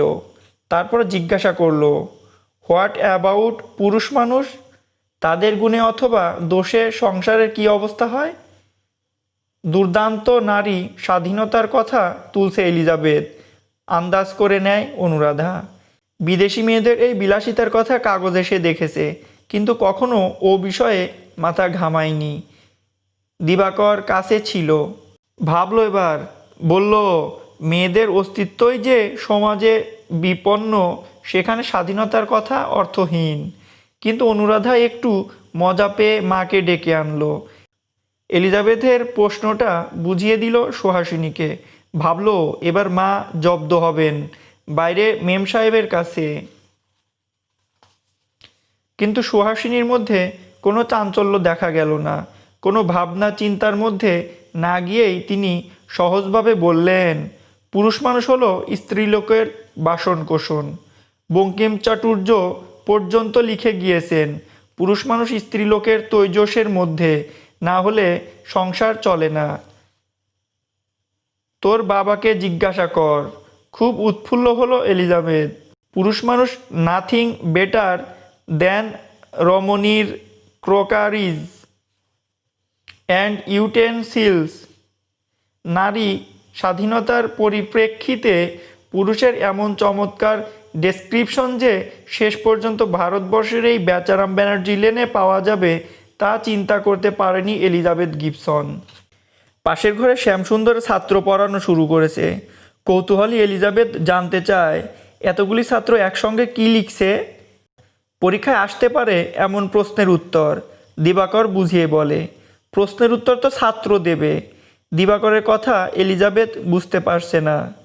এখানে প্রশ্ন এবং উত্তর দুই মাস্টারের দায়িত্ব, না হলে লোক প্রাইভেট মাস্টার রাখবে কেন? তাহলে ছাত্ররা কি করে জানতে চায় এলিজাবেথ। তার মুখস্থ করে, ওইটাই তো তাদের কাজ। দিবাকর ব্যাখ্যা করে। সবার উত্তর এক হয়ে যায় না? এলিজাবেথ চিন্তিত হয়ে ওঠে। হোক না, তাতে কি এসে যায়? ছাত্ররা বিভিন্ন রকম চিন্তা করে না? এলিজাবেথ এবার একটু অবাক হচ্ছে। তারপর দিবাকরের উত্তর শুনে এলিজাবেথ টেপ রেকর্ড করে নেয়। বয়োজ্যেষ্ঠদের দেশ এই ভারতবর্ষ। স্কুলে ঢোকানো, প্রশ্নের উত্তর রচনা, পরীক্ষা পাশ করানো, চাকরি খুঁজে দেওয়া, এমনকি সন্তানকে বিবাহ বন্ধনে আবদ্ধ করাও পিতামাতার দায়িত্ব। What a wonderful system. As a young man or woman তোমাদের কিছুই করার নেই। তুমি কেবল পিতামাতার মুখের দিকে তাকিয়ে থাকো, তাদের মান্য করো। তোমার তৃতীয় সন্তানের জন্ম পর্যন্ত সমস্ত বড় বড় দায়িত্ব তারাই বহন করেন। যদি তুমি পরীক্ষায় খারাপ করো, তার জন্য দোষ অনুভব করবেন তোমার বাবা মা। যদি তুমি পাশ করো, অন্য সংস্থানে ব্যর্থ হও, তোমার বাবা মাই নিজেদের দায়ী মনে করে আত্মগ্লানিতে জর্জরিত হবেন। তোমার স্বামী না জুটলে তার পরিপূর্ণ দায়িত্ব স্বেচ্ছায় নিজের মাথায় তুলে নেবেন তোমার বাবা মা। তোমার সন্তানের জন্মের সময় তোমার স্বামীও দায়িত্বমুক্ত। মাতৃত্বের তৃতীয় অথবা চতুর্থ মাসেই আসন্ন সুসংবাদটি তোমার বাপের বাড়িতে জানিয়ে দাও। তারপর সমস্ত মাথা ব্যথা তাদের। নো ওয়ান্ডার অলমোস্ট এভরি বাঙালি তাদের মামার বাড়িতে জন্মেছেন। অনুসুয়া, শোনো, ডাক দিল এলিজাবেথ, তুমি আমার সঙ্গে একটু কথা বলো। তোমাদের এই বাড়িতে আসা আমার পক্ষে অবিশ্বাস্য তীর্থযাত্রার মতো। আমি যতই দেখছি ততই বিস্ময়ে অভিভূত হচ্ছি। অনুসয়া এসে বসলো এলিজাবেথের পাশে। দিবাকর বেরিয়ে গেল বাজারে। অনুসয়ার 23 বছরের দেহের দিকে একভাবে তাকিয়ে আছে এলিজাবেথ। ওর ডান হাতখানি দেখে নিল এলিজাবেথ। অনুসয়া, আমাকে কি বিশ্বাস করতে হবে? এই হাত দিয়ে তুমি কখনো কোনো পুরুষ মানুষের হাতের উষ্ণতা অনুভব করনি? কেন ধরব? মুখের উপর উত্তর দেয় অনুসয়া। 23 বছর পেরোতে চলেছো তুমি। তুমি কলেজে পড়েছো, অথচ তুমি কোনো পুরুষ বন্ধুর সঙ্গে কখনো নির্জন ভ্রমণে যাওনি। ভালো মেয়েরা যায় না। তাদের যা কিছু অ্যাডভেঞ্চার সব শুরু হয় বিয়ের পিঁড়িতে বসা থেকে। আমার বড় বোন অদিতি এখন স্বামীর সঙ্গে স্ট্যান্ড রোডে নদীর ধারে ঘুরে বেড়ায়। অনুসয়া জিজ্ঞাসা করে, তোমরা বিয়ের আগে কি করো? শুধু পদবিটা পাল্টানো ছাড়া আমরা সব কিছুই বিয়ের আগেই করি। বিয়েটা আমাদের কাছে ছেলে খেলা নয় অনুসুয়া, এলিজাবেথের উত্তর। অনুসুয়া বলল, বিয়েতে আমাদের কিছুই করার থাকে না লিজা। আমরা বেনারসি পরে কপালে চন্দনের ফোঁটা লাগিয়ে পানের পাতায় চোখ মুখ ঢেকে কাজল লতা হাতে বসে থাকি। এমনকি আমাদের হাঁটতেও হয় না। পিঁড়ির উপর বসিয়ে আমাদের বয়ে নিয়ে যাওয়ার দায়িত্ব বাড়ির লোকদের। চোখ দুটো বড় বড় হয়ে উঠল এলিজাবেথের। সুহাসিনী সেই সময় ওদের কাছে এসে পড়লেন, বললেন, আমাদের বিয়ে তো কন্যা সম্প্রদান। নানা অর্ঘ্যের সঙ্গে শালঙ্কারা কন্যাকে দান করেন। সুহাসিনী আবার রান্নাঘরে ঢুকে গেলেন, আর এলিজাবেথ নানা প্রশ্নে এদের সম্বন্ধে তার কৌতূহল নিরসন করতে লাগলো। অনুসূয়ার সঙ্গে কথা চলেছে এলিজাবেথের। কুমারিত্ব এদেশে এখনও মহামূল্যবান সম্পদ। নারীদের একনিষ্ঠ পবিত্রতা এখানে আজও দুর্লভ হয়ে ওঠেনি। পশ্চিমের যথেচ্ছ বিহারিণী কন্যারা পূর্ণ যৌবনা অনুসূয়ার মনে কোনো দাগ কাটছে না। ব্যাপারটা মেনে নেবার প্রশ্নই ওঠে না। প্রাক বিবাহ দেহ সংসর্গ প্রতিদাদের যোগ্য, সে বিয়ে মৌখিক আলোচনাও অশ্লীল। এলিজাবেথ বলল, এই কন্যাদানের রীতিও পশ্চিমীয়দের কাছে অশ্লীল। যাকে চিনি না জানি না, তার মনের সঙ্গে কোনো আদান প্রদান ঘটেনি, কয়েকটি দুর্বোধ্য শাস্ত্র বচন উচ্চারণের পরে তারই গৃহগমন করে অকস্মাৎ শয্যসঙ্গিনী হওয়ার চেয়ে অশ্লীল অবসীন আর কি হতে পারে? বিয়ে একটা সিরিয়াস অ্যাফেয়ার অনুসূয়া, একটু থেমে শুনিয়ে দেয় এলিজাবেথ। আমাদের বিয়ের পিছনে রয়েছে ভালোবাসা, ত্যাগ ও আদর্শ, বলে চলে এলিজাবেথ। তোমাদের এই বিবাহের পিছনে রয়েছে কেবল অসঙ্গলিম্পা ও ভাত কাপড়ের প্রশ্ন। স্ত্রী আজীবন ভরণীয়া, তাই তোমরা তার ওপর নাম দিয়েছ ভার্যা। ভরণের মালিক বলে স্বামীর নাম দিয়েছ ভর্তা। কিন্তু আমাদের দেশে মেয়েরা ভাত কাপড়ের জন্য বিয়ে করে না, বিয়ের পরেও তারা উপার্জন করে। দেহ সান্নিধ্যও অনায়াসে পাওয়া যায়, তার জন্য কেউ বিবাহিত হয় না। বিবাহ বন্ধনের বাইরে আজ তুমি সগর্ভে সন্তানের জননীও হতে পারো। বিয়েটা সন্তান উৎপাদনের লাইসেন্স নয়, বিয়েটা আরও কিছু, খুব সিরিয়াস ব্যাপার। অনুসূয়া জীবনেও কখনো এমন সব প্রশ্নের মুখোমুখি হয়নি। সে বেশি উত্তর দেওয়া বিশ্বাসও করে না। এলিজাবেথ নিজেই খোঁজ খবর নিয়েছে, নিজের মনেই সে বলল, তবু আমাদের দেশেই বিয়েটা ছেলেখেলা হয়ে যাচ্ছে। তোমাদের এখানে লক্ষ লক্ষ কোটি কোটি বিয়ে টিকে থাকে, আমাদের বিয়েগুলো কাচের বাসনের থেকেও ঠুকনো। তোমাদের কাঁসার বাসন আমরণ স্থায়ী হয়। ক্যালিফোর্নিয়াতে যেখানে আমার দিদি থাকতো, ওখানে অর্ধেক বিয়েই কয়েক বছরের মধ্যে ভেঙে যায়। কী সব বলে যাচ্ছে এই সোনালি চুলের মেম সাহেব? যে দেশে বিয়েই হতে চায় না, সে দেশে বিয়ে ভাঙবার ব্যাপারে মাথা ঘামিয়ে লাভ কি? অনুসূয়া মনে মনে ভাবে। অনুসূয়া যতই দেখছে এলিজাবেথকে, ততই বিস্ময়ে হতবাক হয়ে যাচ্ছে। ওর মুখে চোখে কি সরলতা, মেয়েটা কি পিওর, যেন পিওরিটি বার্লি। এরা পাপ করে না এমন নয়, কিন্তু পাপ ওদের কাছে ছাপ রেখে যায় না। অনুসূয়া জিজ্ঞাসা করে, এই যে একা একা ঘুরে বেড়াও, তোমার ভয় করে না? ভয় করবে কেন? ভয় করবার কি আছে? আমার মনে যা চায় তাই আমি করব, যা করব তার জন্য আমিই দায়ী হব, এই ভেবেই আমি ঘুরে বেড়াই। ছাত্রদের দল শ্যামসুন্দরের ঘর থেকে বিদায় নিয়েছে। আজ স্কুল বন্ধ। অসমাপ্ত নোট বইয়ের কাগজপত্রগুলো সামনে নিয়ে শ্যামসুন্দর আরও কয়েকটা পাতা লেখার চেষ্টা করছে। এসব লেখার এখন অতি সামান্য অর্থই আসে, তাতে বড়জোর মেয়ের বিয়ের কয়েকখানা নমস্কারই কেনা যায়। খোকন বারণ করেছে, পরিশ্রমের তুলনায় ওতে কিছুই নেই। কেন আপনি দুর্বল শরীরে এই হাঙ্গামায় যাবেন? তবু কাজটা ছেড়ে দিতে শ্যামসুন্দর মন চায় না। একবার ছাড়লে আর কখনো সুযোগ নাও মিলতে পারে। কাগজগুলো শ্যামসুন্দরের সামনে রয়েছে, কলমটাও খোলা পড়ে আছে, কিন্তু কানে ভেসে আসছে পাশের ঘরের কথাগুলো। অনুসয়া জিজ্ঞাসা করছে এলিজাবেথকে, তোমরা বিয়ে ভেঙে দাও কি করে? তোমাদের কষ্ট হয় না? যাতে সুখ নেই, যা তিক্ত হয়ে উঠেছে তাহাকে পুষে রাখায় আমরা বিশ্বাস করি না অনুরাধা, এলিজাবেথ বলছে। কিন্তু পরের জন্মে ওই স্বামীর সঙ্গেই তো আবার ঘর করতে হবে। তখন অনুসয়ার গলা শুনতে পাচ্ছে শ্যামসুন্দর। Funny idea. ওইসব সংস্কার ইউরোপে, আমেরিকায়, চীনে, জাপানে, মিশরে, ইরানে কোথাও নেই। ইউরোপ আমেরিকায় তোমরা তো কোনো সংস্কারই মানতে চাইছো না। অভিযোগ করে অনুসয়া, দেহের পবিত্রতাও তোমাদের কাছে মূল্যহীন। খিলখিল করে হেসে উঠল এলিজাবেথ। শোনো অনুসয়া, দেশে দেশে সংস্কার ও আচার আলাদা হয়। যার পবিত্রতা তোমাদের কাছে এত মূল্যবান, অন্য সমাজে তা নিরর্থক।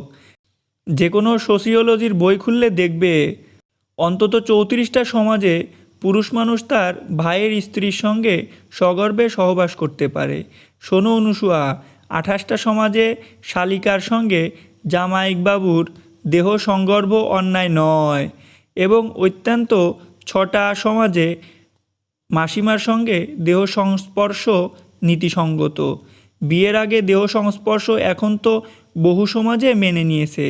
আমাদের সমাজে নরনারীর বিবাহ বহির্ভূত যৌথ জীবনযাত্রা তো গোপন নয়। নারায়ণ নারায়ণ, এদেশে যেন এসব পাপের ঢেউ সব কিছু বিপর্যস্ত না করে। অনুসয়ার মা শুনলে নিশ্চয় বলবেন। এলিজাবেথ ইতিমধ্যেই বাড়ির কাজে সুহাসিনীকে সাহায্য করতে শুরু করেছে। সুহাসিনীর পাশে দাঁড়িয়ে রান্নাঘরে কয়লার উনুনে পরোটা তৈরি শিখছে সে। এই পিরামিডগুলি এক একটা শয়তান, হেসে উঠল এলিজাবেথ। দেখলে খুব সহজ মনে হয়, কিন্তু ত্রিকোণ তৈরি করতে গেলে পিছলে পালায়। একটু পরে শ্যামসুন্দর নিজেই অবাক হয়ে গেল। দেখলেন স্বয়ং এলিজাবেথ কোমরের কাছে একটা তোয়ালে লাগিয়ে তার জলখাবার বয়ে এনেছে। পরোটার প্লেট ও জলের গ্লাস ঠকাস করে নামিয়ে দিয়ে সকৌতুক গম্ভীর্যে এলিজাবেথ বলল, ইয়োর জলখাবার ইজ রেডি। জলখাবার কথাটি ভারী সুন্দর মানিয়ে গেল বিদেশিনীর কণ্ঠে। সুহাসিনী পিছন পিছন এলেন মজা দেখতে। বললেন, ভীষণ দস্যি মেয়ে, কিছুতেই শুনল না। এ বাড়ির মেয়ের মতন ও কাজকর্ম করতে চায়। বেশি মজা পাচ্ছে এলিজাবেথ। বলল, কোনো আমেরিকান হোমে এইভাবে ঘরে ঘরে ব্রেকফাস্ট সাপ্লাই হবে না।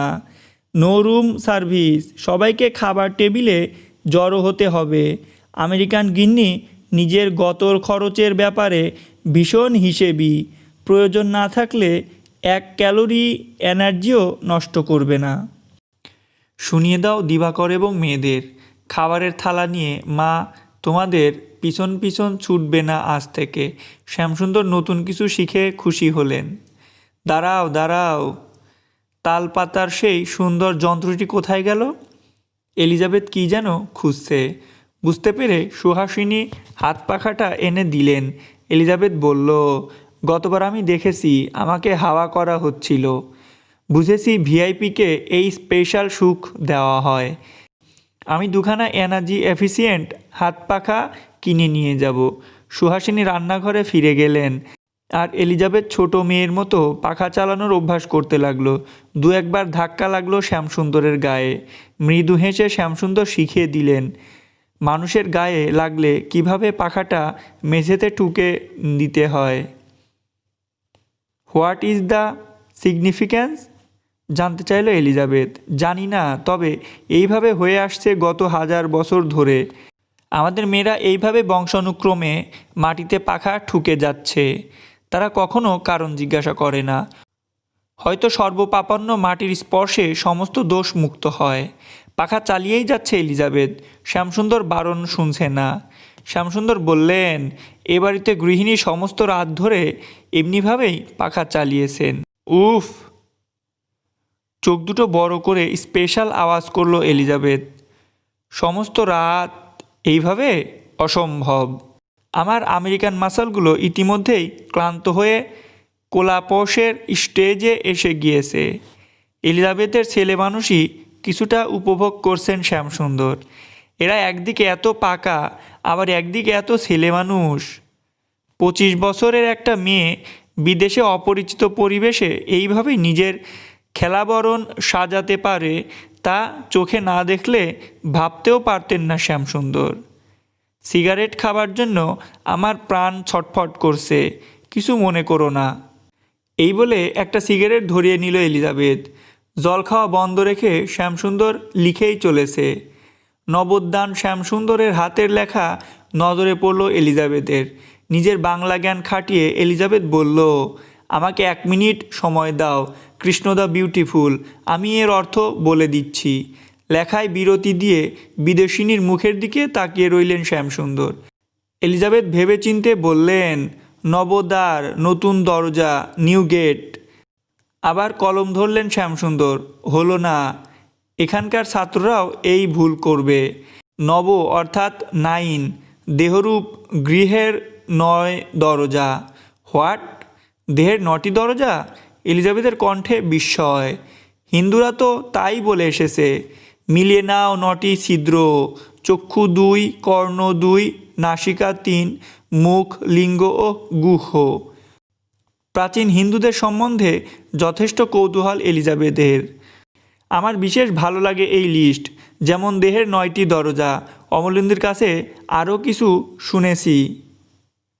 আরও 2-একটা লিস্ট শুনতে চায় এলিজাবেথ। মাথা চুলকোতে লাগলেন শ্যামসুন্দর। বললেন, যেমন ধরো পৃথিবীর 5 গুণ, গন্ধ, রস, রূপ, স্পর্শ ও শব্দ। যেমন ধরো গন্ধ, গন্ধের আবার শ্রেণীবিভাগ কি? এলিজাবেথ বলল। শ্যামসুন্দর হাসলেন। গন্ধ 9 প্রকার, ইষ্ট, অনিষ্ট, মধুর, কটুর, দূরগামী, বিচিত্র, স্নিগ্ধ, রুক্ষ ও বিষাদ। বিস্ময় প্রকাশ করল এলিজাবেথ। গন্ধের সূক্ষ্মাতিসূক্ষ্ম বিভাগ পৃথিবীতে আর কোনো সভ্য জাতি করতে পারেনি। 1 মিনিট, আমি লিখে নিই। অমলেন্দুকেও এবার আমি অবাক করে দেব। শ্যামসুন্দর বললেন, আরও সূক্ষ্ম বিভাজন আছে, যেমন স্পর্শ 11 প্রকার, উষ্ণ, শীত, সুখবর, দুঃখজনক, স্নিগ্ধ, বিশদ খবর, মৃদু, রুক্ষ, লঘু ও গুরু। স্পর্শের কি বিচিত্র অ্যানাটমি, আমাদের বিজ্ঞানীরাও জানেন না বোধহয়।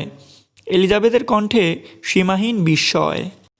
মৃদু হেসে শ্যামসুন্দর বললেন, রূপের অ্যানাটমি নিয়েও এদেশে চুলসেরা বিশ্লেষণ হয়েছে। রূপ 16 প্রকার, 16 রকম। অবাধ বিস্ময় প্রকাশ করলেন এলিজাবেথ।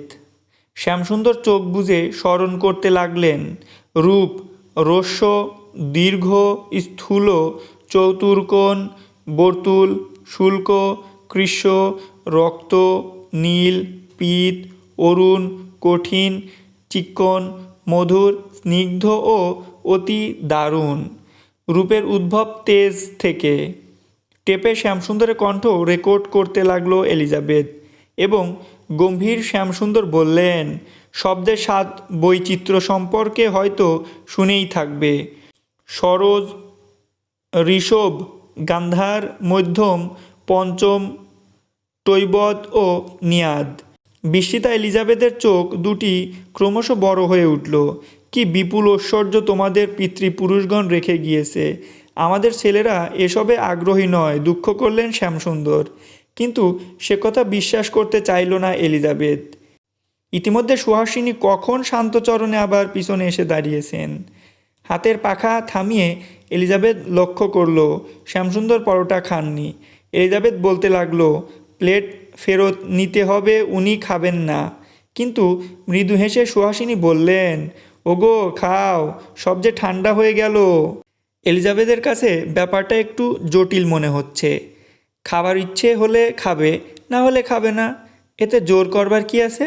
সুহাসিনী বললেন, পুরুষ মানুষরা এই রকমই, খোকনকেও বারবার না বললে খাবে না, একবার অনুরোধ না করলে কেউ কিছু মুখে তুলবে না। বেশ মজা পেল এলিজাবেথ। কোনো ইন্ডিয়ানকে খাবার অফার করলে তোমাকে অন্তত হাফ ইন ডজন টাইম বলতে হবে, প্লিজ খাও খাও। জামাইদের কি বলা হয় শুনে উচ্ছল হয়ে উঠল এলিজাবেথ। অমলেন্দু যখন বিবাহিত হবে তখন মাদার ইন লকে বলতে হবে, প্লিজ ইট দিস ডিনার। তারপর ভয় দেখাতে হবে যদি তুমি এই ডিনার না খাও তাহলে আই অ্যাম অ্যাফেড তোমাকে আমার আস্ত মাথাটাই খেতে হবে। আইদার এই ডিনার খাও অর এক 50-60 বছরের মহিলার অকুণ্ডক মাথা চিবৌ। বিউটিফুল। শ্যামসুন্দর এবার পরোটা খেয়ে নিলেন এবং আবার লেখায় মন দিলেন। জলখাবারের পরোটা খাওয়ার সৌভাগ্য এসেছে তার সোনার সংসারে। ঈশ্বরের আশীর্বাদে শ্যামসুন্দর নিজে এখন কর্মঠ, স্ত্রী সংসারের হাল ধরে বসে আছেন। তার জ্যেষ্ঠ পুত্র তুলনাহীন, 4টি মেয়ে সৎপাত্রস্থ। সোনার সংসার হতে বাকি কি? অপুর সাংসারিক অবস্থা, অনুরাধা ও অনুসূয়ার বিবাহ দায় ও বাবলু চাকরি বাকরির কথাও মনের মধ্যে উকি মারতে যাচ্ছিল, কিন্তু শ্যামসুন্দর এখন নিরুৎসাহ হতে চান না। বাজারটা নামিয়ে দিয়ে বাবলু বাড়িতে বেশিক্ষণ দেরি করলেন না। সে আবার বেরিয়ে গেছে টাইপ স্কুলে। দিবাকর ইতিমধ্যেই এলিজাবেথের কাছে শুনে নিয়েছে পশ্চিমে কেউ কারো উপর নির্ভরশীল হতে চান না, এমনকি ছেলেরাও বাপ মায়ের কাছে হাত পাততে ইচ্ছুক নন। নিজের হাত যখন রয়েছে তখন পরিশ্রম করে অর্থ উপার্জন করে নাও। দাদা লিখেছে, মন দিয়ে তুমি নিজের কাজ করো, পয়সার জন্য অযথা উদ্বিগ্ন হও না। আমি তো আসি। কিন্তু বাবা আজ হঠাৎ বললেন, বাবলু নিজের পায়ে দাঁড়ানোর অভ্যাস করো। বাবা কেন হঠাৎ কথা বললেন তা মাথায় ঢুকলো না দিবাকরের। সে সোজা টাইপ স্কুলে চলে গেল। যার দাদা আমেরিকায় কর্মরত সে অবশ্য টাইপিস্ট হতে চায় না, কিন্তু কাজটা শিখে রাখতে আপত্তি কি? খোকন, তোমার প্রেরিত মেয়েটি যথাসময়ে আমাদের সহিত যোগাযোগ করেছে। মেয়েটি অতীবীয় আনন্দময়ী, সরল অথচ বুদ্ধিমতী। এদেশের অতীত ও বর্তমান সম্বন্ধে তাহার আগ্রহ আমাকে বিশেষ আকৃষ্ট করিয়াছে। আমাদের সাধ্যমতো তাহার আদর যত্ন করিতেছি। তাহার পিতামাতাকে বলিও সে আমাদের কন্যার সমান। তোমার মাতা ঠাকুরানী ভারতীয় সংসারের সীমাহীন রহস্য সম্পর্কে এলিজাবেথকে নানা জ্ঞান দিয়েছেন এবং গতকাল আদ্যাকালীর মন্দিরেও তাহাকে লইয়া গিয়াছিলেন। বর্তমানে আমার শরীর মন্দ যাইতেছে না, যদিও বয়সের বিষণ্ণ ছায়া মাঝে মাঝে দৃষ্টিকে দুর্বল ও চিন্তাকে আচ্ছন্ন রাখিবার চেষ্টা করছে। দিবাকর টাইপে মন দিয়েছে। বিকম পরীক্ষার ফল বিশ্ববিদ্যালয়ের দীর্ঘসূত্রতা কাটাইয়া কবে প্রকাশমান হইবে তাহা বোধহয় ঈশ্বরও অবগত নহেন। পূর্বের চিঠিতে অনুরাধার স্বাস্থ্যের কথা জানিতে চাহিয়াছিলে। তাহার অনুদেহের শীর্ণতা এখনও অটুট। এক এক সময় মনে হয় প্রতিগৃহের অন্নের স্বাদ না পাওয়া পর্যন্ত তাহার শরীরেও শ্রীবৃদ্ধি হইবে না। কিন্তু আরেকটি বিবাহের কথা এখন ভাবিবারও সাহস নাই। সোনার বিবাহের আর্থিক ধাক্কা সামলাইতে তোমার অবশ্যই অনেক দিন লাগিবে। আমারও ব্যাংকে 200-300 টাকার বেশি নাই। বিদ্যালয়ের প্রভিডেন্ট ফান্ড হইতেও বর্তমানে 1 পয়সা অগ্রিম পাইবার সম্ভাবনা নাই। যাহাই হোক, তোমার ইচ্ছামতো অনুর কিছুটা ওজন বাড়াবার চেষ্টা চালানো হইবে। তুমি ঠিকই লিখিয়াছ, পাত্রের পিতা মাতা এদেশে ঈষৎ স্বাস্থ্যবতী কন্যাই পছন্দ করেন। শীর্ণতার সহিত সৌন্দর্যের অবিচ্ছিন্ন সম্পর্ক এদেশে স্থাপিত হয় নাই। সেদিন জামাই ষষ্ঠীতে সবাই আসিয়াছিল। তোমার মা হয়তো বিস্তারিত লিখিবেন। মনুর সন্তান সম্ভাবনার সংবাদ তোমাকে দিতেছি। যথাসময়ে তোমার মাতা ঠাকুরানী মনুর শাশুড়ির সঙ্গে এ বিষয়ে প্রয়োজনীয় আলোচনা করিয়া আসিবেন। যতদূর মনে হইতেছে নভেম্বর-ডিসেম্বর নাগাদ বাড়িতে খরচের ধাক্কা আসিবে। প্রথম সন্তানের জন্মের দায়িত্ব কন্যার পিতাকুলকেই লইতে হয়। অনু তোমার ইচ্ছা অনুযায়ী গিটার শিখিতেছে। শর্ট হ্যান্ড টাইপিংয়ের কথা উঠিয়াছিল, কিন্তু তোমার মাতা ঠাকুরানী উৎসাহিত নহেন। একলা কোথাও পাঠাইবার বিপদ অনেক। কলিকাতা এখন আর সেই কলিকাতা নাই। কার্যাকার্য বিবেকশূন্য মানুষে এই নগরী ভরিয়া গিয়েছে। বেচাবেচ, ভক্ষাভক্ষ ও দোষাদোষের কোনো বিচার এখানে নাই। লোভ, পরতন্ত্র, বিষয়াসক্ত সমাজে অবশ্য এরূপ হইয়া থাকে। তুমি নিজের স্বাস্থ্যের প্রতি দৃষ্টি রাখিবে এবং আমাদের আশীর্বাদ জানিবে। ইতি শ্যামসুন্দর চক্রবর্তী। পূর্ণ বিদেশিনী বালিকাটির এখানে যাহাতে কোনো কষ্ট না হয় তাহা অবশ্যই আমরা দেখিব। এই চিঠিটা শ্যামসুন্দর ডাকবক্সে ফেলিবার ব্যবস্থা করিয়াছিলেন। বিদেশ থেকে একটি মেয়ে এসেছে, অবশ্যই দায়িত্ববোধ আছে তার। প্রথম দিনেই টেলিগ্রাম পাঠিয়ে দিয়েছেন, তবু ওপারের উদ্বিগ্ন নিবৃত্ত হয়নি। একটু আগেই সুহাসিনীর নামে একখানা চিঠি এসেছে। চিঠিখানা পড়ে সুহাসিনী এগিয়ে দিয়েছে স্বামীর দিকে। পরম পূজনীয় মা, আশা করি এলিজাবেথ তোমাদের ওখানে যথাসময়ে হাজির হয়েছে। আমাদের বাড়ির সবার সম্বন্ধে ওর খুব আগ্রহ। তুমি যতটা পারো ওকে দেখো। ওর আদর যত্নের ত্রুটি হবে না সে তো জানি। আমি ভালো আছি, আমার প্রণাম নিও।